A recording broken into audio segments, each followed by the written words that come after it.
All right, my friends, it's a new year, and I thought I'd put together a quick little feature here of 22 games that I am excited for in 2022. I'm done with talking about the 2021 stuff. Let's look forward at some stuff that I am very excited to play. Starting with number 22, I'm talking about Forspoken. This is from Square Enix, and it is an action role-playing experience which kind of blends the modern world with this fantasy world. But the thing that excites me the most about this game, apart from this really cool traversal mechanic system that we see in play here, is the fact that Amy Hennig, Gary Whitta, and Todd Stashwick are all writers for the game and helped to conceive its plot and its storyline. Bear McCreary is doing the music, and clearly Square Enix has spent the money to carve out something new for us to enjoy on our PlayStation 5s or our PCs. It looks cool, it looks like it's going to be fun, it looks like we're going to get to know a bunch of well-crafted brand new characters and do some cool fantasy-infused things, all with a sense of self-awareness and a sense of humor, and this kind of breaking the fourth wall kind of system that's in place here as well. It knows it's a game. The protagonist is clearly having a good time with all the powers that she has. I am looking forward to Forspoken. Number 21 is Advance Wars 1+2 Reboot Camp, and I love the Advance Wars games back on the GBA. They made some DS games as well. These are turn-based strategy games with a cartoony kind of aesthetic, and they were so addictive and so much fun to play. And what Nintendo has done here is modernized and reimagined the classic GBA games for the Nintendo Switch. They're also fantastic portable games, and I think that's one of the things that excites me the most about revisiting Advance Wars titles in 2022 is that they're going to be great in handheld mode. So, you know, when you're waiting to go on an airplane, fingers crossed, or you're waiting for a movie in the theater, fingers crossed, you'll be able to play these really cool strategy games on your Nintendo Switch. I can't wait to play these titles. I'm glad they're back. I hope that they are as successful a reimagining of the tried and true gameplay that seems to have been forgotten as Metroid Dread was for the 2D Metroid experience. I don't know if it's going to be quite at that caliber in terms of accessibility and enjoyment. I don't know if it's going to blow people's minds about turn-based strategy again on a console like this, but I can't wait to play these titles. I had so much fun in the past playing these games, and I expect to be equally enthralled in 2022. Number 20 for me is Splatoon 3, which is coming to the Nintendo Switch in the summer, and it looks like a lot of fun. This is a tried and true franchise now, and who knew when the first Splatoon was announced, I really didn't believe in the whole idea. I thought it just looked too crazy and cutesy to be compelling as a shooter out there, but boy was I wrong. Really ridiculously fun games in the past, and I expect Splatoon 3 will pick up on all of the lessons learned and really deliver something wonderful. There's going to be a nice emphasis on a single-player campaign. We're going to be encountering the mammalians, and this, of course, this is a series that heavily leans on fantastic multiplayer, taking over the turf, putting ink all over the place, different colored ink all over the place, lots of crazy weapons, lots of incredible customization options. Really looking forward to seeing where Nintendo takes us with Splatoon 3. Number 19 is Mario plus Rabbids Sparks of Hope. I was a big fan of Kingdom Battle, and I'm looking forward to this sequel here. They're opening up the turn-based gameplay a little bit, so you have a little bit more movement and mobility, lots of ways to kind of customize your attacks, a little bit more freeform in its engineering, but it's still that sort of squad-based, turn-based strategy type of experience with all of these wacky characters, this hybrid collision of the Rabbids and the Mario universe, and Rabbid versions of the Mario characters. The first one was so inventive and so filled with comedy and cool little cutscenes and just a great charm about it, but still really tight gameplay. It was sort of like baby's first XCOM, and I expect that this is going to elaborate on all of that, tune all of that, and be an even better experience on the Nintendo Switch when it launches later this year. Can't wait for Mario plus Rabbids Sparks of Hope. Another strategy game hits my list with number 18, Company of Heroes 3. This is being developed by Relic right here in Vancouver, and these guys are a master at making strategy experiences. They knocked one out of the park with Age of Empires 4 last year, and this is another return to kind of classic RTS gameplay, going back to World War II, lots of beautiful scenery from across the different theaters of the war, and of course the different factions and different armaments and weaponry and the unit types. really, really detailed work here. And one thing that I know about the Relic strategy games is that they're always beautiful, but there's always tons and tons of depth and lots of really cool addictive elements there to keep you coming back for more and addicted to the experience, but also appreciative of the sort of quality and the attention to detail. Can't wait for Company of Heroes 3. I'm a sucker for that little pink pudge, so I can't wait for Kirby and the Forgotten Land coming in at number 17 for me. This is a very cute, pseudo-open world looking type of Kirby experience. Of course, you're going to be encountering cutesy bad guys, and you're going to have all kinds of cool abilities, but it looks like there's a bigger emphasis on exploration, a little bit of mystery surrounding this. At first, it looks like we're in this kind of dystopia with Kirby, and then, we get to travel and figure out what the heck is going on in here.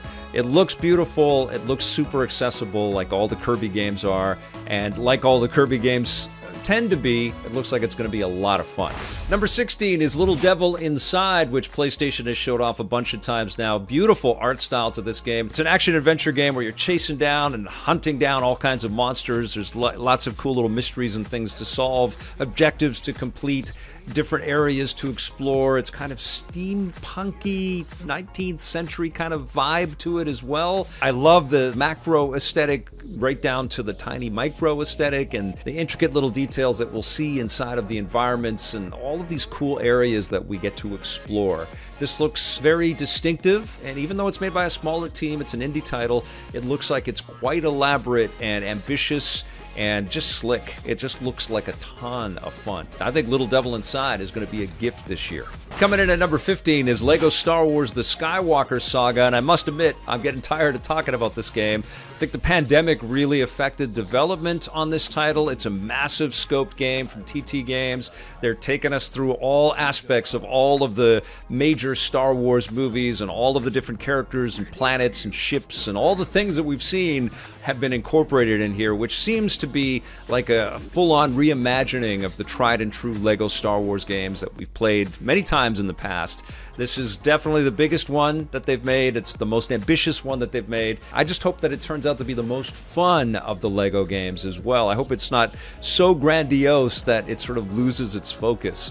But I can't wait to play it. And speaking of giant, grandiose plans, you can certainly say that about Pokemon Legends Arceus, which kind of evokes that Breath of the Wild kind of vibe. It feels and looks, from what we've seen so far, to be much more open, much more expansive and exploratory. We're going back into the history of the Pokemon universe, which is pretty cool. So we'll be getting a whole bunch of new Pokemon characters to pick up and lots of different townsfolk to talk to and lots of new areas to explore that we have never seen in the Pokemon games up to this point. And it looks stunning, it looks ambitious, it looks like a lot of attention was paid to this game on behalf of Nintendo and the Pokemon Company. They really wanted to make something special, and we don't have long to wait. Pokemon Legends Arceus is coming up very soon, and I think all of us that enjoy a little Pokemon action in our households are going to be lost in this one for a long time. Number 13 for me is Redfall, being developed by Arcane Studios, headed up by Harvey Smith, who is a master games maker. He's made lots of games that we have loved over the years,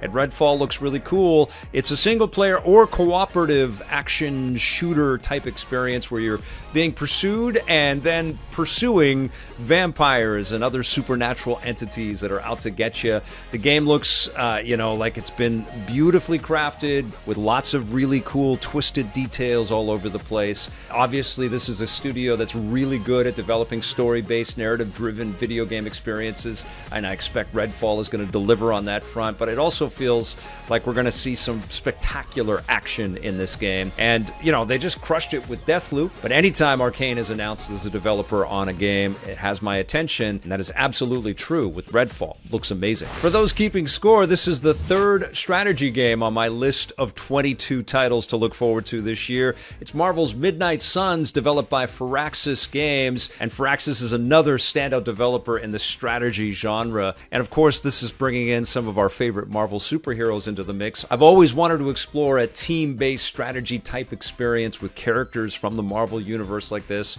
and Firaxis is the perfect choice to build us that game. They've delayed the game, they've pushed it back a little bit, they're doing some tweaks and some tuning, they've gotten some feedback on the card system system and all of the other elements in there. But Firaxis is so proven, so talented, so resourceful at sort of reimagining their brands and their concepts. I have really high hopes and high expectations for this title. I think it's going to be wonderful, and I am really excited to play Marvel's Midnight Suns.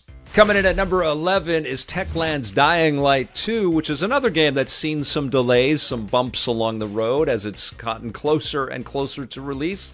It's almost here, and it looks sensational. I had a fantastic demo of this game, I think at E3 2019. It really took my breath away. I love the first Dying Light title, and it was all about the gameplay. The story was okay, but I think what we know about Dying Light 2 is that a lot of emphasis has been placed on upping the game, so to speak, on the narrative, on the storytelling. We're going to have characters that we really care about. It's not just going to be slice and dice and being chased and chasing, the humans and the zombies that are out to get you. It does feel like there's a lot of different layers, and your choices are going to have some ramifications in there. But coupled with that is going to be some insane, over-the-top parkour, zombie-killing action. And man, I am so excited to be this close to finally getting this game in my hot little hands.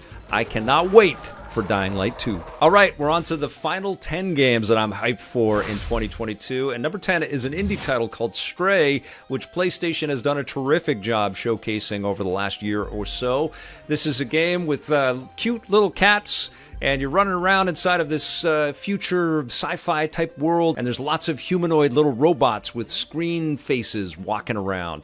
And that mix of imagery and the style there is just so freaking cool. I don't know exactly how expansive the game is going to be or how fulfilling it's going to feel. I just love the aesthetics of this title. It's engineered to sort of take advantage of the PlayStation 5, and it looks delightful and different and super cool. And I'm excited, man. You put cats and robots together. I want that. I want to play that, and we will soon. Another indie game that's been blowing me away every time I've had a peek at it is Sifu, and that's number 9 on my list. It's also been delayed, but I am fine with developers taking a little bit more time to tune these titles. This looks incredible. It looks like it's taken some influence, some reference from the John Wick movies and lots of action type of experiences that we've seen before. Lots of close quarter combat that explodes into more arena type environments where it's one against many, and there seems to be this kind of aging and restarting the sequence kind of mechanic in there, which looks incredibly interesting. The art style is compelling, the combat looks refreshing and super cool, and it also has this sense of permanence about it, like this idea has been manifesting for a long time, and it was kind of chiseled out of stone, and there it is. It's like, yes, of course, we've been dreaming of playing a game like Sifu, and hopefully, we don't have our hands on it yet, but hopefully it lives up to all of its hype and expectation. It looks wonderful, though. Another heavily hyped game that I am dying to play is Teenage Mutant Ninja Turtles Shredder's Revenge, which evokes the 16-bit era of the Teenage Mutant Ninja Turtles games. Some of the best games from that era, to be quite frank. It's like a sequel to Turtles in Time, which is just an incredible experience. This looks like a blast to play with your buds. It's cooperative. You've got the 4 turtles in there, of course, but April O'Neil has already been announced as a playable character, and I'm sure more are coming. Emu has been exceptional at refashioning and reimagining some of the retro experiences for a modern day and making them palatable to modern players. They kick butt with Streets of Rage 4.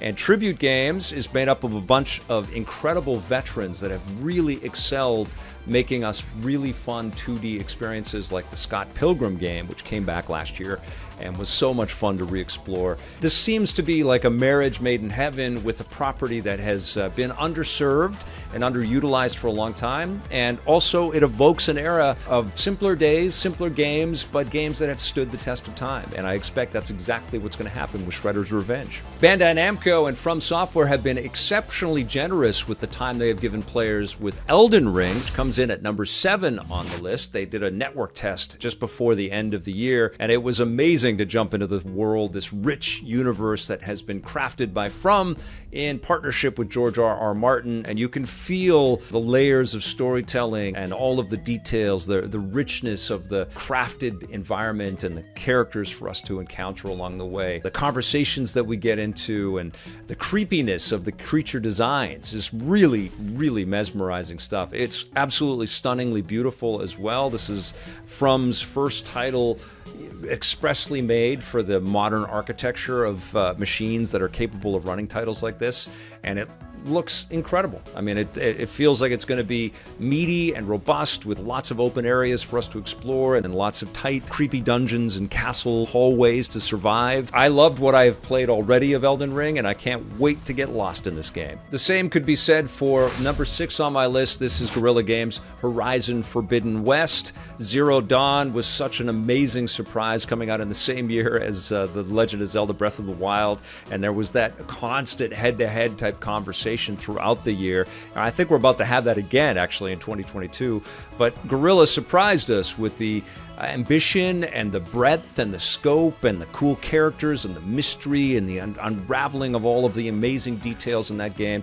More to explore, clearly, on better hardware with the PlayStation 5. Everything looks absolutely sensational in all the footage that they've revealed so far. This is also coming up very soon. It's a game that has seen some delays as Sony and Guerrilla Games worked hard to tune it and polish it.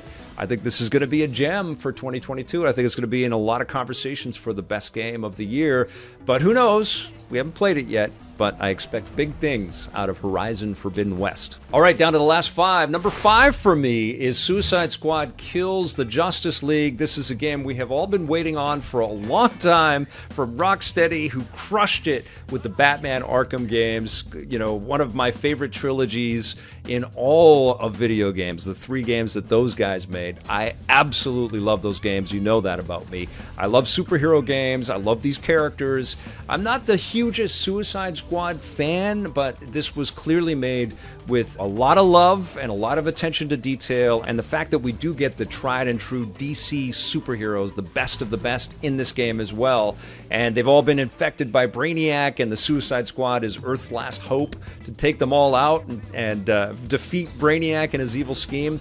Looks like a great setup for a lot of fun. One of the cool things about the Suicide Squad, I love James Gunn's movie, is the fact that things can be really edgy and they can really push things to the limit, and there can be a huge comedy injection, and they can poke holes into the staid kind of qualities of the DC universe. And I'm expecting all of that out of this game. So I'm expecting some really incredible cooperative action and lots of cool visual effects and cool super heroics, but also a lot of tongue-in-cheek, lots of surprise as well, which I think Rocksteady is unbelievable at delivering. Can't wait for this game. But I'm even more excited about Gotham Knights, which comes in at number 4 for me. And this one's coming from Warner Brothers Interactive out of Montreal, their studio there, that made Batman Arkham Origins, which I am an unabashed massive fan of. I really loved Origins. Maybe it wasn't as good as the Rocksteady games, but it was a really, really well-made game in its own right. And this is a game that Warner Brothers in Montreal has been working on forever.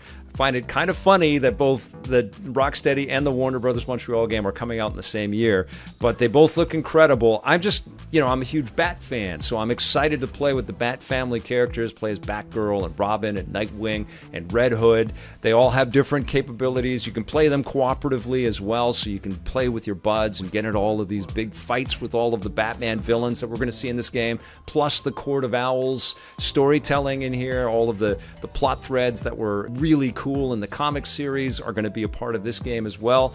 Very, very fired up for this one. I hope it doesn't let me down, but I don't think it will. I think that they know what a hot property they have with this title, and they've been working really hard to entertain us. It's going to be an interesting fight between these two monster DC games this year. Can't wait for both of them. All right, and we're down to our final 3. Coming in at number 3 is God of War Ragnarok, which won the Rocket and Ray Gun Award for the most anticipated game of 2022, and I can understand why. Loved the first God of War game, absolutely sensational.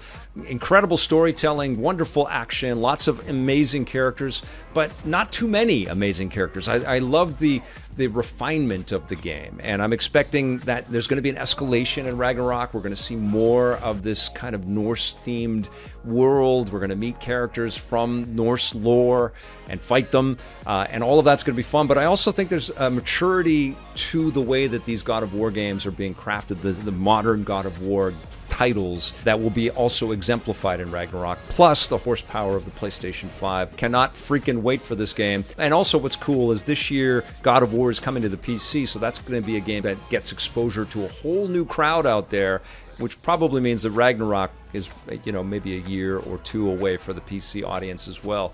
Stunning, stunning achievements. But Ragnarok has a lot to live up to. It has to meet the production polish and quality and the fun of the first God of War game, but also beat that and deliver a better looking and feeling experience on the new PlayStation 5 hardware.